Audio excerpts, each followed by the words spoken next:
Adoptive daughter who left us for her rich family shows up at my husband's funeral demanding inheritance, but his will makes her regret even showing up. Hello, Reddit. I recently lost my husband and our ex-adoptive daughter showed up at the funeral to throw a tantrum, so I said and did some things that I'm gonna talk about in a while.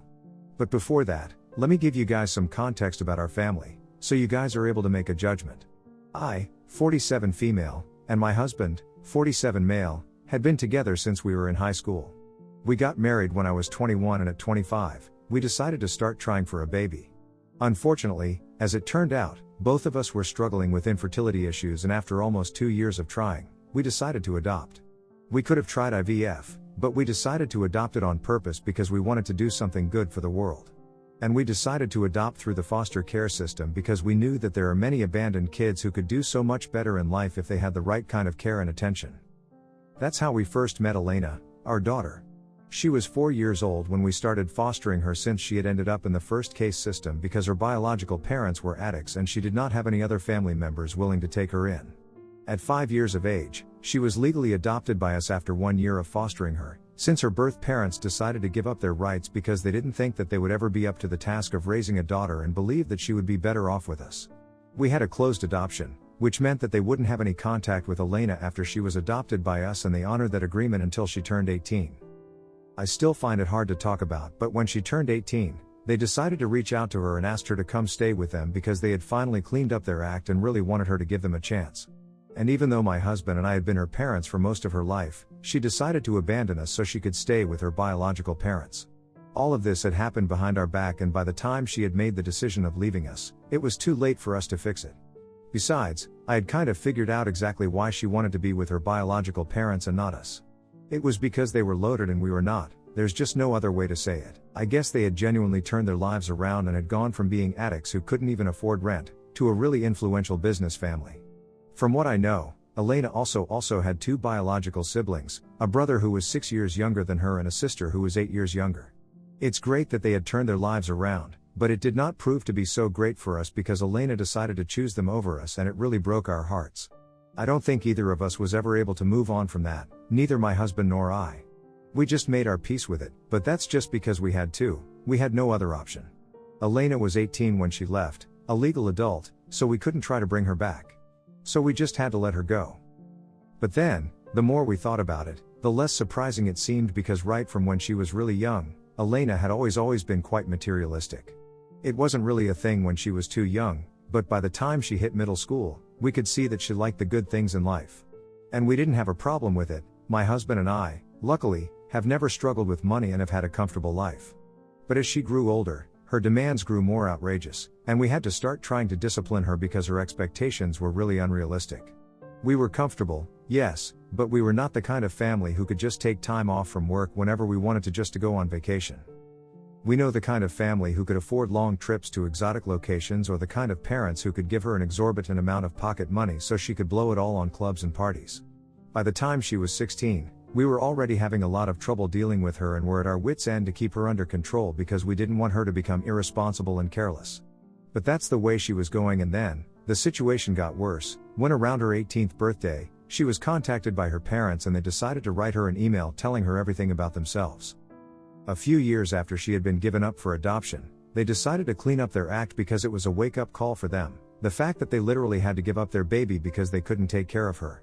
Their families had cut them off, so their friends and a couple of well-wishers arranged for them to start again. It was really difficult for them in the beginning because they were not exactly ideal candidates for any job, but they managed to turn it around. By the time they were pregnant with their second child, both of them had stable jobs and a decent income. And around the time that their third child was on the way, they had started their own business, dealing in kitchen supplies. With time, they just kept growing, and finally, 14 years after they had given her up for adoption, they decided to reach out to her on her 18th birthday to tell her that they wanted her back in their lives and give their family a shot again. They had thought about it a lot and were not sure if it would be the right move to make because they didn't want to disrupt her life as it was. They also had to think about the fact that theirs was a closed adoption and they were legally not allowed to get in touch with her without her consent, unless she tried to seek them out and reach out to them first. But they couldn't wait for that to happen, so they had to pull a lot of strings to find out more about Elena, just so they could speak to her. The sad part was that instead of telling us about the email, Elena decided to start meeting them behind our backs and began to build a relationship with her biological parents without us knowing. That's how she was able to find out how rich they were, and 4 months after her birthday, she decided that she was going to move in with them and try to become a part of their family. I still remember it as clear as if it was yesterday, the day that she decided to tell me and my husband that she had made up her mind, that she was going to go back to her birth family and give them a chance. I distinctly remember how shocked we were when she made us read that email she had been sent by them on her birthday, because we had never seen this coming, and she had completely chosen to ignore our shock and disappointment and told us that she had been spending a lot of time with them, while she had been telling us that she was going out with her friends. And she had realized that they were a better fit for her than we were, and there was a reason that she had been originally born into their family and not ours, so now she would like to fix that. She told us never to contact her again because she wanted to give this a real shot, and she wouldn't be able to if we kept trying to get in touch with her. She wanted to completely move on from her past and start a new life with her actual parents, and within the next couple of days, she had packed up her things and was gone. We didn't think about any legal recourse because it was pointless, even though we could have done something about the fact that Elena's whereabouts had been revealed to her birth parents without consent. The bottom line was that she was gone now and we couldn't do anything about it. It was not until later on that we stalked her on social media, spoke to a couple of her old friends, and then we found out that her birth family was extremely rich, and that's why she was with them right now. She was living the life that we had denied her in the name of discipline. She was partying every weekend, going off on trips with her close friends, and just doing every irresponsible thing that we didn't think was good for her. That was when we realized that we had pretty much just wasted 14 years of our life, raising Elena and trying to do our best as parents, when in reality, she was more interested in having money than us. It was really hurtful, but it was the truth, so we eventually had to come to terms with it. Almost 8 years have passed since then, and it was really hard for us, but we managed to make our peace with it and move on with our lives. That doesn't mean that we didn't miss her anymore all of a sudden, but we just knew that she didn't want us in our lives, and after what she had done, I think it was for the best that we stopped wishing for her to come back as well, because things could never be fixed after this. And then, 3 years ago, my husband was diagnosed with liver cancer. I tried my best to help him survive, but unfortunately, after a while, the treatment stopped proving to be effective, and about a week ago, we lost him. Everyone knew him, knew that he had been suffering, and I find it unlikely that Elena had absolutely no idea, because she was in touch with a couple of friends from school and they definitely knew about my husband's disease, since their parents, and sometimes even her old friends, had reached out to me to offer condolences and support. So I knew that Elena must have found out, but didn't bother to contact us, which was quite disappointing, but thankfully, I didn't have enough time to worry about it at the time. Anyway, a couple of days after he passed away, we organized his funeral, and finally, Elena showed up after 8 long years. Sadly enough, it was not for the purpose that you guys think. She was only here to demand her share of the inheritance and not to pay her last respects. I was surprised that she had even shown up, but my husband had thought about it. He had even planned for this particular scenario and had left her a letter. I will get to the contents of the letter in a while, but before that, I need to tell you guys exactly how she showed up at the funeral so you guys know how inappropriate and outrageous it was. She was wearing all black and stuff. That was not the problem. The problem was that she had brought along a lawyer with her to fight with me at the funeral because she thought that I was going to keep my husband's money and property for myself.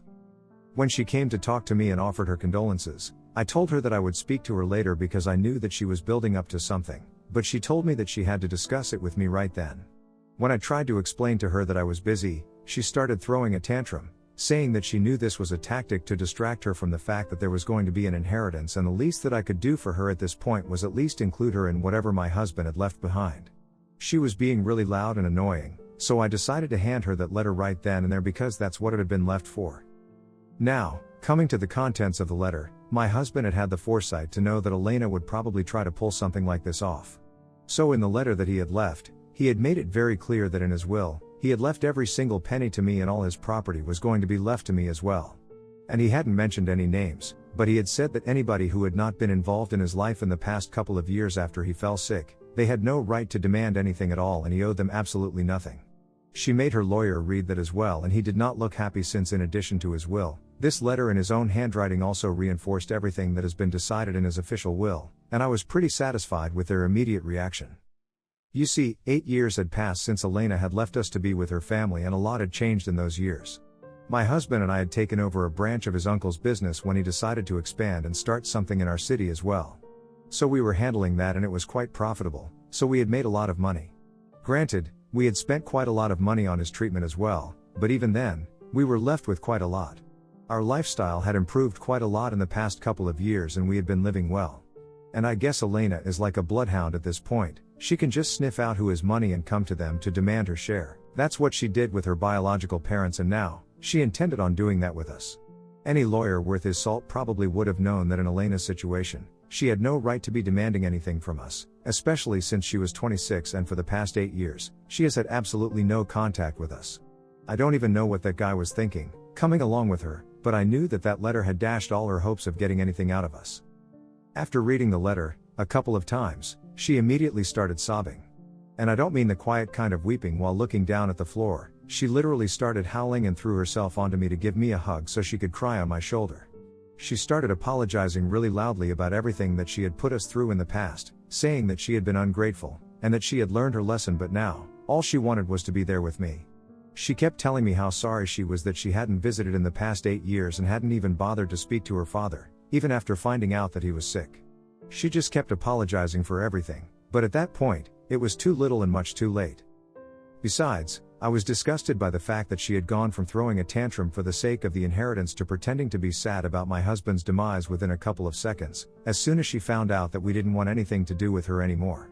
I felt like it was all an act that she was putting up, so she could mourn with me and show me how sorry she was so I would cut her some slack and take her back. I didn't know exactly what was going on in her life, but I knew that she was in some sort of trouble, because otherwise, I didn't think she would come back here. Especially not with the purpose to demand her share of the inheritance, given that her biological parents were pretty well off. I had realized all these things while she had been reading together, so when she had been crying on my shoulder, I was so disgusted that I threw her off within a couple of seconds, and she was shocked that I had shoved her. I then told her to stay away as loudly as I could, because, at that point, I really didn't care about my volume. I was so upset. I told her that I did not want her in my house anymore and that she was making a mockery out of my husband's funeral with her antics. I told her that this was not the place or the time for her to be putting up a show and that I wanted her to leave. She made the mistake of trying to tell me that she was here as family, so I literally laughed out loud, and I told her that families are usually formed by either relation of blood or by relations of love. And she had never been related to us by blood, but in the beginning, we had at least loved each other like a family does. But 8 years ago, when she left to stay with her biological family and abandoned us because we were not as well off as them, she cleared that misconception for us as well. So no, she was not our family at all, and I wanted her to go away. After I yelled at her, she finally left and people started trying to comfort me because I was obviously very upset. For the rest of the day, I just got the funeral over with, and then, I was too emotionally and physically exhausted to think anything else, so I just crashed. Then, when I woke up the next morning, I saw that I had several messages from an unrecognized phone number, and I'm assuming it was Elena. How she had been able to find my contact, I don't know, but anyway, I was right about her going through a tough spot. Apparently, after living with her biological family for 4 years, things started changing. They had been quite supportive of her lifestyle in the beginning, but after that, they started getting annoyed with her for spending way too much money. And she, like a fool, refused to change her ways, and even though she did get a job to keep them from complaining about how she was depending on them too much, she didn't really take it seriously and blew all her money on maintaining her extravagant lifestyle. So basically, it was her irresponsible and callous attitude that led to her falling out with her biological family as well. About 4 years ago, they finally told her that they couldn't support her anymore because it was clear that she was planning on mooching off of them for the rest of her life, and they didn't think that it was fair because even though she had come back to spend time with them and build a relationship with them, she was so busy trying to show off for the world that she had barely spent any actual time with them. So they wanted her to move out, get her own place, and start living separately. They were open to her having a relationship with them, but it had to be for more than just the sake of money, since they had started to feel like she was using them, which they were right about.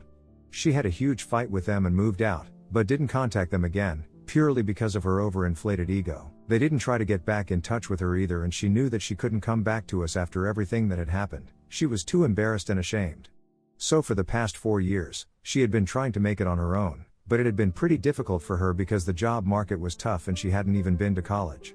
Even when she found out about my husband's sickness, she had intended on reaching out to us, but then again, it was the fear of rejection that had stopped her. And for not getting back in touch with us, she was really sorry and said that she genuinely meant her apology for everything that she had put us through. But, she was also very disheartened by the fact that I had told her that she was not our family on the day of the funeral. She told me that the lawyer that she had come with was actually one of her friends, and he had suggested that he come along with her, so he could at least try to reason with me before they tried to contest the will, because she was sure that she wouldn't have received anything after everything that had happened.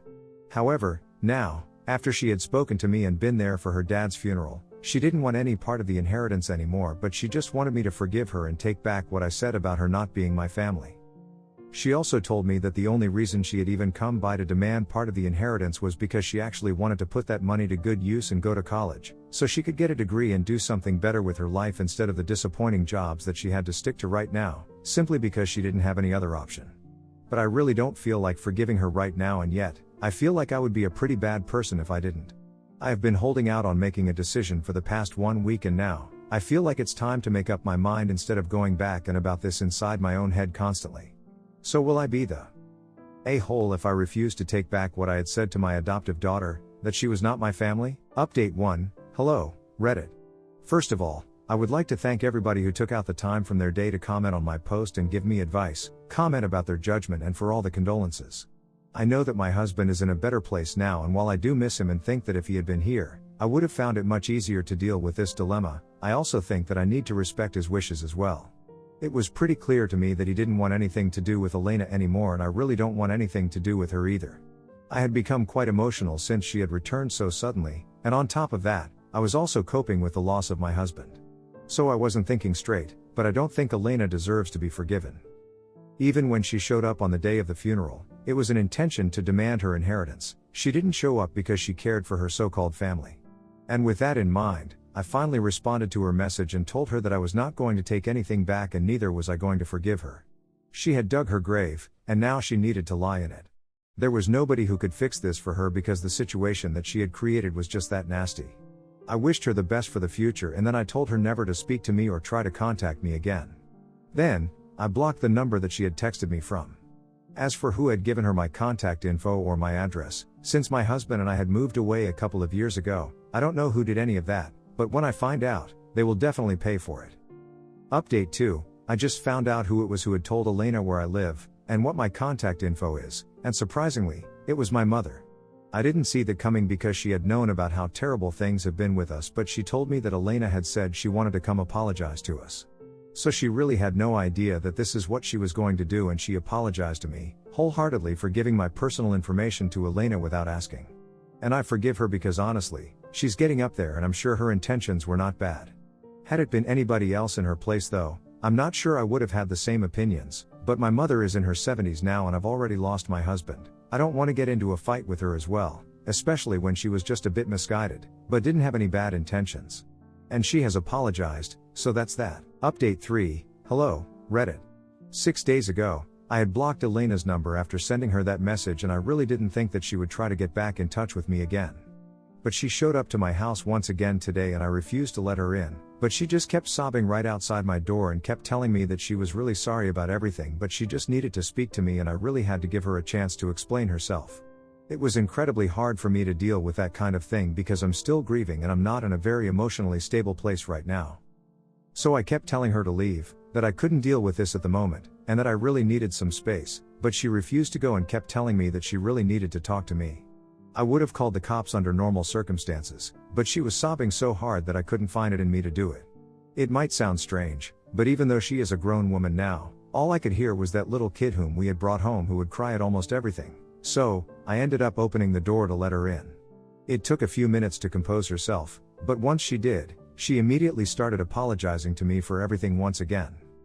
So I had to cut her off, and I told her that the only reason I had brought her in so she could stop crying, and I could tell her that was not enough place to process or accept her apology right now. A lot has happened and everything has changed, so accepting her back into my life is not going to be a piece of cake. And she needed to realize that whatever had happened in the past 8 years, I couldn't just forget it because she had apologized for it.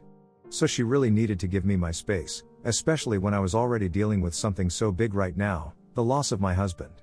That man was the love of my life, and he's gone now, and I need to cope with my emotions regarding that first, and only then can I even think about her. I explained that to her as politely as I could, and after a few minutes of silence, she told me that she understood and that she would be waiting for me to contact her. She scribbled her contact info on a notepad and told me that she was going to leave me alone now, that she was still very sorry about everything, and she was even sorry about behaving like that, and then she finally left. I don't know if I'm gonna be using that contact info to get in touch with her anytime soon, but I'm glad that both of us got the closure that we kind of need, so I really don't regret inviting her in so I could speak to her and get this out of the way. Update 4, hi, Reddit. 5 months have passed since I lost my husband, and slowly, but surely, I've been trying to get my life back to normal. Although, I'm not sure what normal means anymore, because for me, a normal life always included my husband's comforting presence. Now that he's not here, I'm just getting used to doing everything that I used to do before, just without him. It's nice that I have my work, his uncle's business, to handle here, since he and I used to work together. I have to do it all on my own now, so at least that keeps me occupied. The rest of the time I try to fill it by keeping in touch with my family and friends, but most of the time, I just stick to television and books. It hasn't been easy, but I'm getting used to it now. Now, the million-dollar question: did I reach out to Elena? Or did she reach out to me? Well, for better or for worse, I haven't reached out to her yet, and she has respected whatever I had said to her during our last waiting and hasn't reached out to me either. So we are sticking to our no contact agreement at the moment. Maybe someday in the future, we will be able to figure it out and I'll be able to forgive her, but right now, I'm not in the place to do that, and that's okay. I just want to focus on my own life.